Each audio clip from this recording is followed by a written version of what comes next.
What is an upstander? During World War II, there was a small number of people who had the courage to be upstanders and help Jewish victims. An upstander is a person who helps another person during an injustice. According to the Holocaust Museum of Houston, 1% of people were upstanders. Most people were bystanders. Most upstanders were first bystanders. With Jewish neighbors at their doors, bystanders had to make a quick decision. Do they help their neighbor or do they close the door? Punishment for upstanders. Every country had different punishments for being an upstander. In Eastern Europe, the Germans killed the upstanders and their families if they were hiding Jews. Nazis had signs warning people not to help the Jews. Both upstanders and the Jews lived with the fear of being discovered by the Nazis. There was always the danger of neighbors telling the government. Upstanders had to give up their normal lives to help Jews. Who were the upstanders?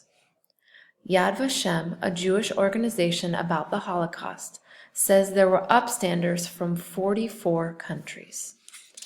Upstanders were Christians from all churches, Muslims, men and women of all ages. Upstanders came from all careers and social classes.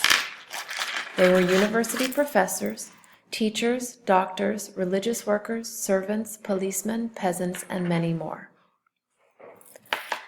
How upstanders helped. Hiding Jews in their homes or property. During World War II, upstanders hid Jewish people in barns, cemeteries, cages in a zoo, and convents. Sometimes upstanders lied to their neighbors and said the Jews were their family from a different country. Giving fake papers.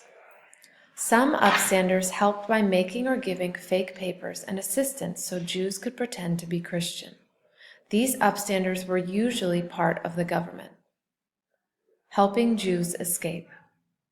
Some upstanders helped Jews escape. Upstanders helped Jews out of ghettos and prisons, helping them to travel to another country where there was no deportations of Jews. Helping children. Jewish parents faced the dilemma of giving their children to other families so the children could survive. Sometimes the parents were killed, and the children were adopted by the upstander family. Upstander number 1, Christabel Bielenberg.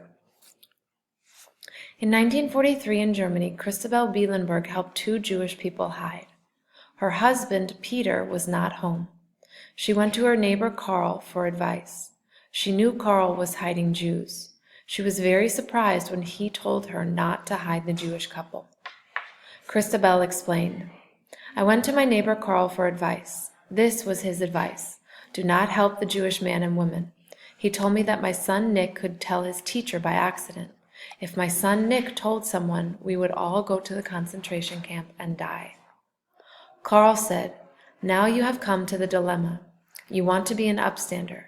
Well, my dear, you can't because you are not free. You have to think about your children." When I went home, I told the Jewish man that I could only help him for 1 or 2 nights.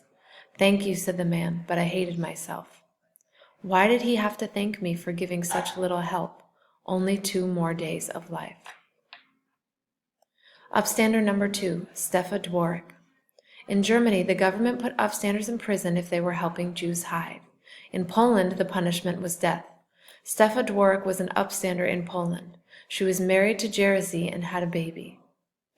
It began in the summer of 1942 when Stefa's husband, Jerzy, helped a Jewish woman stay with them. After several months, Jerzy Dworak asked the Jewish woman to leave. His wife, Stefa, said that the Jewish woman had to stay. Stefa knew that her decision was dangerous for her and for the baby. She explained, "Everyone knew what was going to happen to someone who was hiding Jews. I knew that I could not let the Jewish woman go and die. We became good friends." Then, in 1944, the people of Poland fought against the Germans. It was too dangerous to stay in the apartment. Stefa decided to pretend that the Irina was her cousin from another city. Irina, the Jewish woman hiding in Stefa's house, explained what happened. Before the end of the war, there was a difficult moment. We learned that Germans were about to deport all people living in our city. Stefa gave me her baby to protect me because the Germans were not deporting mothers. When Stefa gave me her baby, she told me the child would save me and that after the war I would give him back to her. But in case of her death, she was convinced that I would take good care of him. When she was deciding what to do in that moment, Stefa said, "What could I do? I could not act any other way. I would have helped anyone. It did not matter who she was. After all, I did not know her at first, but I helped and I could not send her away. I always try to help as best as I can."